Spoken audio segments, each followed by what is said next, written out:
안녕하세요. 나는금융 최원입니다. 연금을 수령한다라고 하는 건 소득이 제한된다는 이야기랑 마찬가지입니다. 제한된 소득 상황에서 비용이 늘어나는 건 우리한테 큰 부담이 될 텐데요. 여러 비용 가운데에서도 세금과 건강보험료는 특히나 부담이 더 크다고 할 수 있겠죠. 오늘은 연금에 부과되는 세금과 건강보험료에 대해서 총 정리를 한번 해보도록 하겠습니다. 과세 원칙에 따르면 소득이 있는 곳에는 세금이 있다라고 볼 수가 있습니다. 우리나라에서는 소득의 종류를 근로이자, 배당, 양도, 사업, 연금, 기타, 퇴직소득이라고 세법에서 규정을 하고 있는데요. 8가지 소득 중에서 이렇게 두 가지로 분류를 할 수가 있습니다. 각각 종합과세되는 항목과 분류과세되는 항목인데, 종합과세되는 항목은 그 해 연도에, 당해 연도에 다 부과되어 있는 소득들을 합산해서 세금을 부과한다라고 보는 거고요. 분류과세되어 있는 항목은 매년 발생하는 게 아니라 드문드문 발생하기 때문에 합치지 않는다라고 이해하시면 됩니다. 쉽게 얘기해서 부동산 매매 같은 경우는 몇 년에 한 번 정도 발생하는데 특히나 고액이 발생하기 때문에 그걸 합산하면 종합과세에서는 세금이 너무 높아질 수 있겠죠. 그래서 빼놓는 거고, 마찬가지로 퇴직소득도 오랫동안 근무한 회사에서 퇴사할 때 받는 퇴직급여이기 때문에 그걸 합산하면 종합과세는 부담이 너무 커지기 때문에 과세 형평상 분류과세로 분류해놨다라고 보시면 될 것 같습니다. 자, 이 종합과세 항목 안에 연금소득이 들어와 있고요. 그리고 연금소득은 이자, 배당, 기타 소득과 함께 분리과세가 적용되는 항목이다라는 점을 살펴보고, 그러면 연금소득 안에 포함되는 연금들은 어떤 게 있는지 더 살펴보도록 하죠. 네, 연금소득을 분류하는 가장 큰 체계는 공적연금과 사적연금으로 나눌 수 있습니다. 공적연금의 가장 대표적인 건 국민연금이고요. 마찬가지로 공무원이 드는 공무원연금, 사학연금, 군인연금, 교직원연금 등이 이 안에 들어옵니다.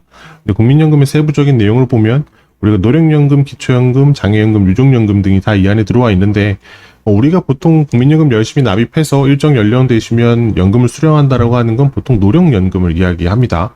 그리고 사적연금이라고 하면 회사 다니다가 받게 되는 퇴직연금도 이 안에 들어와 있고, 내가 연말정산 등을 위해서 납입하는 개인연금, 그리고 보험사를 통해 저축하는 연금보험, 가지고 있는 집을 연구하는 주택연금, 토지로 활용하는 농지연금 등이 이 안에 들어와 있습니다.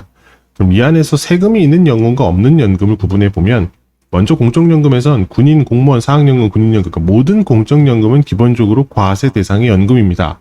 그런데 그 국민연금 안에서 세부 항목에선 노령연금은 세금이 붙도록 되어 있고요. 기초연금이나 장애연금, 유족연금에는 과세 대상으로 포함되지 않습니다.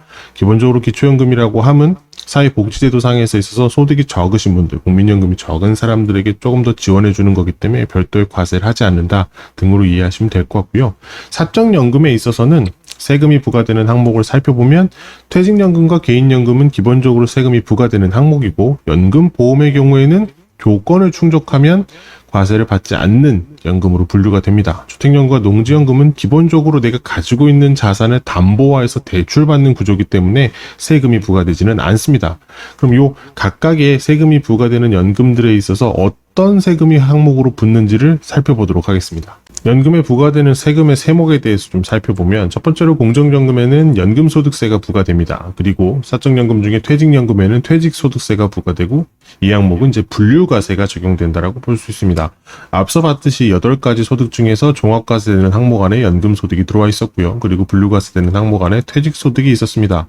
그래서 공적연금의 연금소득은 종합과세가 되어 있는데 분리과세가 되는 것으로 하늘색으로 또 칠해져 있기도 하죠. 이 부분은 어떤 거냐면, 사적연금상에서 개인연금을 수령하시면 연금소득세가 부과되는데 이 경우에는 분리과세가 온전히 적용이 됩니다. 그리고 요건을 충족하지 못하거나 별도의 상황이 된다 그러면 기타소득세상에서의 분리과세가 적용되기도 합니다. 그리고 연금보험 같은 경우는 납입요건을 충족하시면 비과세가 적용이 되지만, 납입요건을 충족하지 못한다고 하면 종합과세를 통해서 이자 배당 소득세가 납입해야 된다라고 볼 수 있습니다. 그러면 각각 연금들에 대한 세금이 어떻게 적용이 되고 계산이 되는지 예시를 통해서 한번 살펴보도록 하겠습니다. 그럼 먼저 공적연금 중에 대표적인 국민연금을 가지고서 연금액과 세금의 관계를 한번 살펴보겠습니다. 국민연금으로 수령하는 게 연간 2천만 원이라고 가정을 한번 해보죠. 이 2천만 원은 99년 7월부터 납입해서 2024년 6월까지 납입했던 분에 대해서 연금을 수령한다라고 하겠습니다. 근데 국민연금이 전부 다 세금이 나가는 것은 아니고, 그 중에서 2002년 이후에 납입한 분에 대해서만 계열상에서 해당이 된다. 그래서 2002년을 기준으로 그 이전에 납입했던 것은 과세에 해당하지 않고요. 그 이유는 과세에 해당합니다. 기간으로 살펴보면 30개월치는 과세에 해당하지 않고 270개월은 과세에 해당하죠.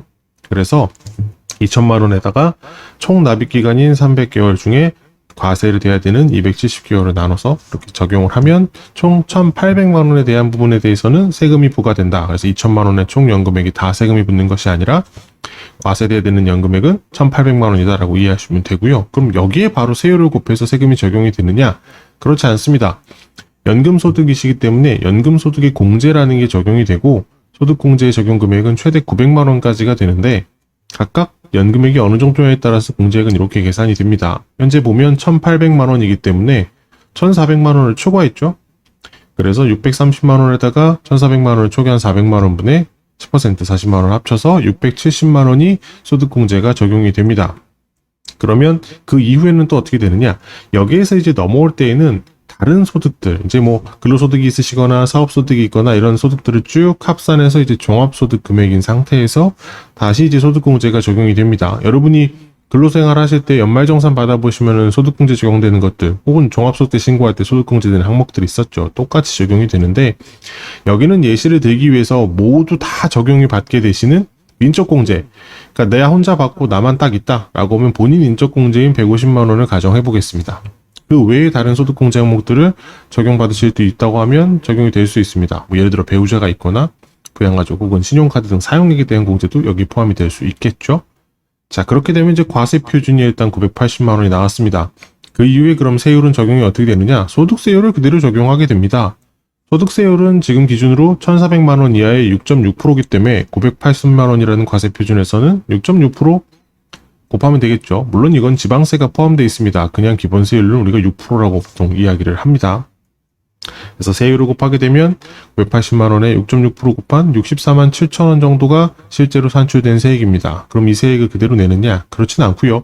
세액공제가 한 번 더 적용이 되죠. 세액공제라고 하는 건 여러분이 이제 연금계좌에 납입하시는 게 있어서 세액공제 받는 것도 있겠고요. 그 외에 뭐 의료비 공제라던가 보험료 공제라던가 혹은 뭐 정당의 기부금들을 활용하시게 되면 그게 공제가 받겠습니다. 근데 그런 거 다 없다고 하더라도 어쨌든 표준세액공제라고 하는 7만 원은 최소한 적용이 되기 때문에 이게 적용됐다고 가정을 해보겠습니다. 자, 이렇게 가정하게 되면 연금액 중에 총 연금액의 과세가 돼야 되는 연금액은 1,800만 원입니다. 앞서서 실제 수령하는 건 2천만 원이라고 했지만 그게 아니라 1,800만 원만 과세되는 연금이었고요. 거기에 따른 세금은 57만 7천 원 정도의 세금이 부과된다라고 볼 수 있겠습니다.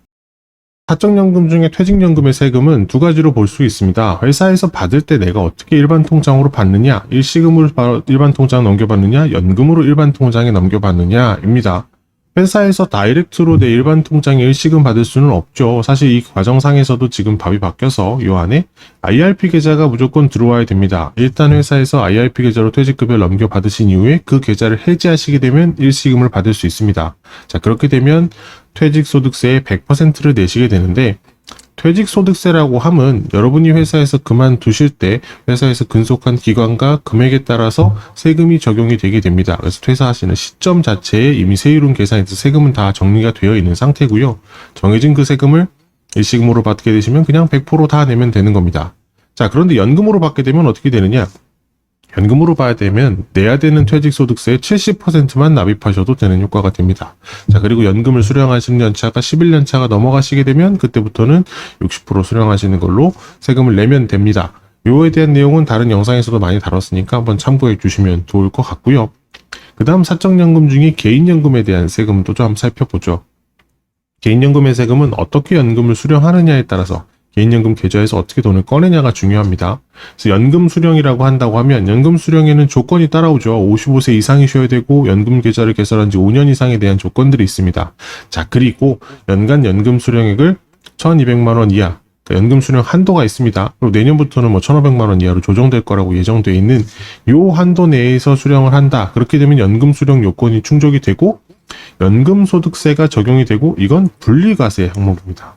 자, 여기에서 연금소득세라고 하는 것은 연령에 따라서 5.5%부터 시작해서 3.3% 적용되는 세율인데 아까 살펴봤던 국민연금 등 공적연금에 있는 연금소득에 대한 세금 계산하신 것은 그대로 그냥 종합과세되는 항목이고 이것은 온전히 분리과세되는 항목이기 때문에 다른 근로소득이나 사업소득, 이자배당소득 등과는 합산되지 않는 항목입니다. 자, 그러면 내가 연금 수령에 대한 요건이 아니라 다르게 받는다라고 하면 연금 외 수령이라는 표현을 사용합니다. 대표적으로 앞서 말했던 1200만 원 혹은 이제 내년부터 늘어나는 1500만 원 한도를 초과하셨을 경우에는 이제 연금 수령의 한도가 되죠. 알고 계시겠지만 1200만 원이라고 하는 연금 수령 한도를 만 원이라도 넘어가면 전체 금액 다 이제 연금 외 수령으로 지부가 됩니다. 그렇게 되거나 혹은 내가 중도안의 계좌를 깨서 다 받게 되거나 하는 등의 방식으로 연금 외 수령을 하시게 되면 기타 소득세가 부과되고 그 세율은 16.5%입니다. 앞서 연금소득세인 5.5%에서 뭐 3.3% 정도보다는 훨씬 많은 세율이겠죠? 그리고 이 세율도 분리과세가 기본적으로 적용이 됩니다. 얼마 전까지만 해도 발생하는 모든 연금 외에 수령하는 금액에 대해서는 기타소득세 16.5%인데다가 종합과세에 합산이 되도록 되어 있었습니다. 그런데 이제는 온전히 분리과세가 적용이 되고요. 다만 원하신다고 하면 본인이 이걸 종합소득으로 합산해서 과세 받으시는 경우도 있을 수 있습니다. 왜 이런 경우가 있을까요? 유리할 수가 있습니다. 예를 들면 16.5%라고 하는 세율이 우리가 아까 봤던 기본소득 세율에서 1,400만 원 이상을 넘어가셨을 경우 이제 저세율이 적용이 되겠죠. 그럼 내가 받는 세금이 연금이 한 1,500만 원 정도에서 한 2,000만 원 정도를 받았다라고 하면 종합소득세율 같은 경우는 1,400만 원 이하 부분에 대해서는 6.6% 소득세율 계산하면 되고 그 이상에 대해서는 16.5% 계산하는 등에 하면 세율상에서 조금 유리한 면이 있으실 수도 있습니다. 그래서 기타소득세를 분리과세 선택하시거나 종합소득세로 합산과세되는 것을 고르실 수도 분명히 있습니다. 자, 그런데 여기에서 개인연금의 세금이 부과되는 항목은 연금 계좌에 납입하실 때 세액공제를 적용받은 금액 혹은 계좌 안에서 발생한 운용수익만 해당이 됩니다. 그래서 여러분이 연금계좌에 납입을 하실 때 세액공제, 그러니까 연말정산의 소득공제 혜택 등을 받지 않는 소득세 공제 혜택을 받지 않고 그냥 납입되어 있으시다고 하면 그건 아무런 세금 없이 자유롭게 꺼내실 수가 있고요. 간혹 연금계좌라고 하면 연금저축과 IRP를 얘기하는데 IRP 계좌에는 앞서 바로 살펴봤던 퇴직급여가 들어가 있는 퇴직연금이 들어와 있는 경우가 있겠죠. 그 경우에는 개인연금의 세금인 지금 앞서 말한 연금소득세 등이 적용되는 것이 아니라 퇴직소득세가 적용된다고 아까 확인을 했습니다. 그래서 이렇게 돼 있으니 보이시는 것처럼 지금 말하는 연금소득세의 연금수령과 연금의 수령에 대한 조건 등은 연금 납입할 때 공제를 받았거나 운영에서 발생한 수익에만 해당하는 것을 알고 계시면 됩니다. 그 다음은 이제 비과세를 적용받을 수 있는 연금보험의 세금입니다. 먼저 연금보험이라고 하는 용어를 좀 체크를 해보면 보험 차익, 그러니까 납입했던 금액에 대해서 나중에 인출되는 금액의 그 차익에 대해서 이자 배당 소득이 원래 부과돼야 되는데 비과세가 적용되는 상품을 이야기를 하고요. 대신 이제 납입하실 때 연금저축이나 IRP처럼 소득세 공제 등의 혜택 등은 받으실 수가 없습니다. 그런 저축보험을 이야기합니다. 사실 연금 목적의 저축보험이라고 정리를 하는데 연금보험이란 이름으로 이해하시는 것보단 저축성 보험이지만 연금 전환이 가능한 상품이다. 그냥 이렇게 이해하시는 게 오히려 더 맞는 답일 수도 있습니다. 그러면 비과세 혜택을 받으려면 어떤 조건들을 충족을 해야 되느냐? 첫 번째는 10년 이상의 가입 기간을 유지하셔야 됩니다. 장기간 납입하는 금융보험 상품에 대해서 비과세 혜택이 주어지는 거기 때문에 10년 이상의 가입 기간을 일단 유지하셔야 되고 그 다음은 납입 방법에 대한 요건들이 추가되는데 첫 번째로 적립식으로 매월 내는 방식으로 하신다고 하면 납입하는 보험료가 월 150만 원 이하여야 되고 최소한 납입 기간은 5년 이상의 적립 기간을 가져가셔야 됩니다. 그리고 이 제도는 2017년 4월 1일 이후에 계약된 건부터 적용이 되세요. 기존에 있는 계약에 대해서는 월 150만 원이라는 이런 제약은 없었습니다. 그래서 기존 건 상관이 없지만 현재 지금 가입하신 내용들에 대해서는 이 요건이 적용된다는 거고요. 150만 원이라고 하는 저 보험료는 각각 개별 계약에 적용이 되는 것이 아니라 기존에 가입하고 있는 저축성 보험의 월납보험료도 합산해서 적용을 합니다. 다만 여기 저축성 보험만 적용이 되기 때문에 여러분이 실손보험이나 안보장이나 자동차 보험 같은 보장성 보험료의 경우에는 합산되지 않습니다. 그런데 가끔 보장성 내용이랑 저축성이 합산돼서 보험을 가입하신 경우가 있어요. 그 경우에는 예를 들어 20만 원 중에 10만 원은 보장성 내용이고 10만 원은 저축성이다. 그럼 이 10만 원은 저축성 보험료로 합산이 된다는 건 참고하셔야 되고요. 만약에 내가 납입하는 한도가 월에 150만 원 납입해야 되는데 160만 원 납입했다. 그러면 초과한 10만 원만 과세가 되는 것이 아니라 전 금액 다 월납 160만 원 전부 다 전액 과세로 전환이 됩니다. 그래서 그거 넘어가지 않도록 주의하셔야 되고요.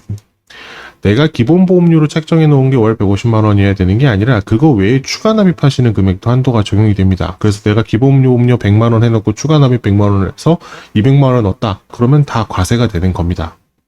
자, 적립식 납입 방법 말고 일시납 방식도 있죠. 한 번에 목돈을 넣어서 가입하시는 경우에는 납입 금액이 1억 원 이하여야 됩니다. 이 요건은 마찬가지로 17년 4월 1일부터 적용이 되고 있고요. 이전에는 13년 2월 15일 이전까지는 저 금액이 아예 한도가 없었습니다. 그래서 무제한으로 큰 목돈을 넣어도 비과세가 적용이 일시납으로 받으실 수 있었는데 13년 2월 15일에서 4월 1일 그 전까지는 2억 원 한도라는 한도가 적용이 됐었고 현재는 1억 원이 적용이 됩니다. 아까 적립식 얘기 드렸던 것처럼 기존 보험료와 합산해서 적용한다라는 것, 그리고 한도가 초과하시게 되면 전액 다 과세로 전환된다라는 점, 그리고 기본 보험료에 추가 납입하시는 금액에도 한도가 적용된다는 점들은 주의하셔야 됩니다. 적립식과 일시납에 대한 납입 형태 말고 보험 가입 자체를 종신형 연금이라는 것으로 사용을 하게 될 경우엔 납입 금액의 한도가 적습니다. 자, 근데 물론 이 종신형 연금을 그냥 선택하면 다 되는 것이 아니라 페널티가 따라오는 것들이 있죠. 무조건 연금은 종신형으로 당연히 수령을 하셔야 되고 중간에 사망하시게 될 경우에는 남은 부분에 대해서는 원칙적으로 지급이 안 됩니다. 물론 가입하시는 시점에 기대여명이라는 것에 충족하지 못하고 내가 조기 사망했다라고 하면 이제 그 남은 부분은 제공합니다. 예를 들어서 기대여명이 90세였는데 80세에 사망하셨다고 하면 나머지 10년치에 대한 부분들은 유족한테 지급되는 등의 요건들이 있습니다. 그래서 비과세 요건을 받으시는 연금보험은 10년 이상 가입 유지에 적립식과 일시납 그리고 종신연금 등에 대한 조건들을 같이 충족을 해야지 된다라는 거고요. 지금 알려드리는 내용은 소득세법 상에서 이제 연금보험에 비과세 적용되는 요건들을 정리한 거고 개별 상품에 있어서는 약관상의 내용들에 다 차이가 있을 수 있습니다. 그래서 지금 말씀드린 내용은 참고사항으로 보시고 개별 상품에 대한 내용들은 세부적으로 꼭 확인을 별도로 하셔야 된다는 점도 말씀드립니다. 그래서 이렇게 한도를 받으셔서 비과세를 적용받으면 되는데 요건을 만약에 충족 못했다. 납입 요건들을 충족을 못하면 어떻게 되느냐? 납입 금액 대비해서 보험 차익이 발생한 것은 전부 다 이자 배당세로 과세가 됩니다. 과세되는 것은 분리과세가 아니라 종합과세가 되기 때문에 전체 합산해서 다른 근로소득, 사업소득이랑 합산돼서 계산된다는 점은 알아두셔야 됩니다. 자, 앞서 살펴봤던 연금에 부과되는 세금들 다시 한번 살펴보죠. 공적연금에는 연금소득세가 부과되고요. 이게 종합과세 항목이라는 이야기가 말씀을 드렸습니다. 그래서 연금소득에 발생한 내용에 있어서 부과가 되는데 아까 국민연금에 대한 예시 드리면서 말씀드렸죠. 2002년 이후 납입한 분에 대해서만 계산이 되기 때문에 전체 금액이 된 게 아니라 내가 얼만큼 기간 동안에 납입한 걸로 국민연금 받는지 체크하셔서 비율이 달라질 수 있다라는 이야기를 드렸고요. 그리고 퇴직연금에 대한 부분은 퇴직소득세가 부과가 됩니다. 이것은 퇴사하시는 시점에 이미 정해진 세율을 일시납으로 받으시면 그냥 100% 다 내는 거고 연금으로 받게 되면 70% 혹은 60%로 받으실 수 있다라는 이야기를 드렸습니다. 그리고 사적연금 중에 개인연금은 연금소득세가 연금수령 요건이라고 하는 걸 충족해서 연금수령이라고 하시면 분리과세가 되고요. 그걸 넘어가시게 되면 전 금액 다 분리과세가 돼서 기타소득세가 적용이 됩니다. 라고 말씀드렸고 안에 내가 원하신다고 하면 기타소득세로 분리과세가 아니라 종합소득으로 과세가 합쳐져서 될 수도 있다라는 말씀을 드렸습니다. 그리고 연금보험의 경우에는 납입 요건을 충족하면 비과세가 되고요. 다만 요건을 충족하지 못하거나 요건을 초과하시게 되면 전액 다 이자 배당 소득세가 부과되는 종합과세 항목으로 넘어온다고 정리할 수 있겠습니다. 세금에 이어서 연금에 부과되는 또 다른 비용인 건강보험료 이야기를 살펴보겠습니다. 국민건강보험법 제41조와 소득세법 20조 3항에 보면 연금소득에 관련된 내용으로 해서 부과 대상이 정리되어 있습니다. 비과세 대상을 제외한 공적연금소득이 이제 건강보험료 부과된다고 하는데 비과세 대상인 공적연금 뭐냐면 아까 말씀드렸던 기초연금 그리고 장애연금, 유족연금 요건 해당이 안 된다는 거고요. 그냥 우리가 일반적으로 받는 국민연금의 노령연금 같은 경우에는 다 건강보험료가 부과된다는 겁니다. 그리고 개인연금과 퇴직연금에서 수령하는 연금소득에 대해서도 건강보험료가 부과되도록 법상에선 정해져 있습니다. 세부적인 각주가 달려있는 것을 보면 2002년 기준으로 해서 과세대상 분류되는 것, 공적연금, 아까 국민연금 계산할 때 2002년을 기준으로 해서 그 이전에 납입하신 것에 대해서는 과세대상이 아니다. 그러니까 비과세 대상으로 포함되는 거 아니냐라고 생각하실 수 있는데 건강보험료는 그런 거 상관없이 전액 부과됩니다. 그래서 아까 2천만 원 중에 1,800만 원만 세금 계산해서 냈던 것이 아니라 건강보험료는 2천만 원 그대로 다 그냥 건강보험료 적용 대상이다라고 이해하시면 되고요.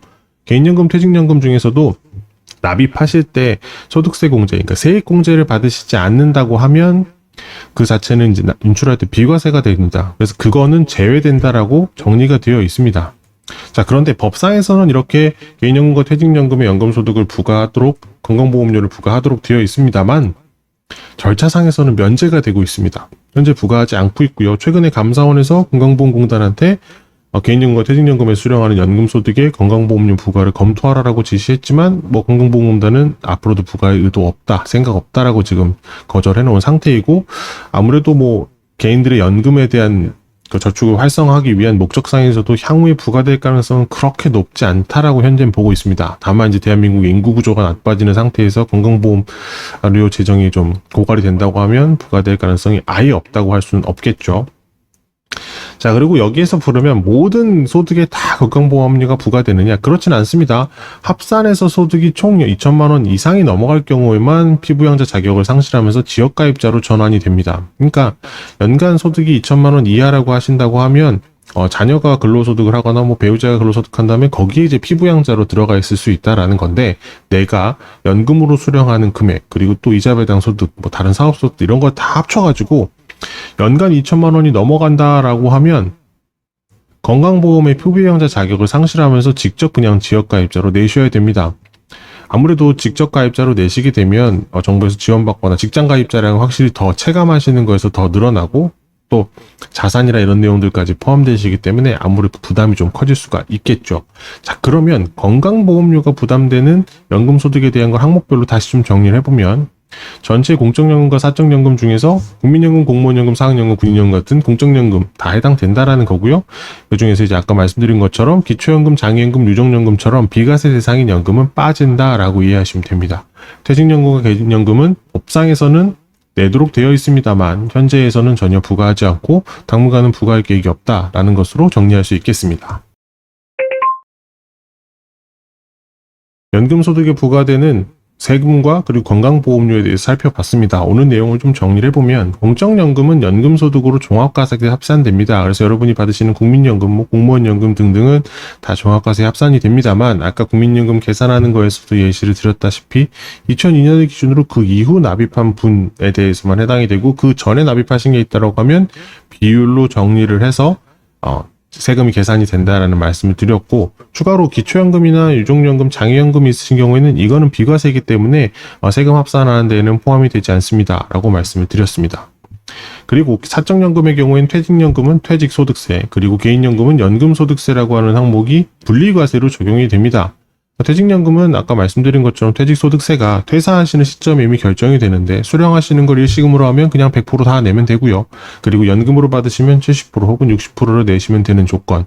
개인연금의 경우에는 연금 수령에 대한 요건을 다 충족해서 연금 수령으로 분류가 됐다라고 하면 연금소득세 5.5에서 3.3%를 내시면 되는데, 그게 아니라 한도 초과 등으로 인해서 연금 외 수령이 되셨을 경우에는 기타 소득세 16.5%가 부과될 수 있습니다. 혹은 종합소득으로 선택해서 합산과세 받으시는 것도 방법이 있는데, 이것은 요건을 잘 고려해 보셔야 됩니다. 왜냐하면 본인이 보통 어느 정도 수령한도 초과하는 등으로 연금 외 수령이 되셨을 경우에는 공적연금 가지고 있는 금액이 이미 받는 게 있어서 종합과세 항목에 기본이 있고, 만약에 다른 근로소득이 조금 있거나 사업소득이 있으면 그냥 분리과세 받으시는 게 낫지, 기타소득을 합산하시는 것은 별로 유리하지 않을 수도 있겠다라는 점들이 있어서 그건 잘 살펴봐셔야 된다는 이야기를 드리고요.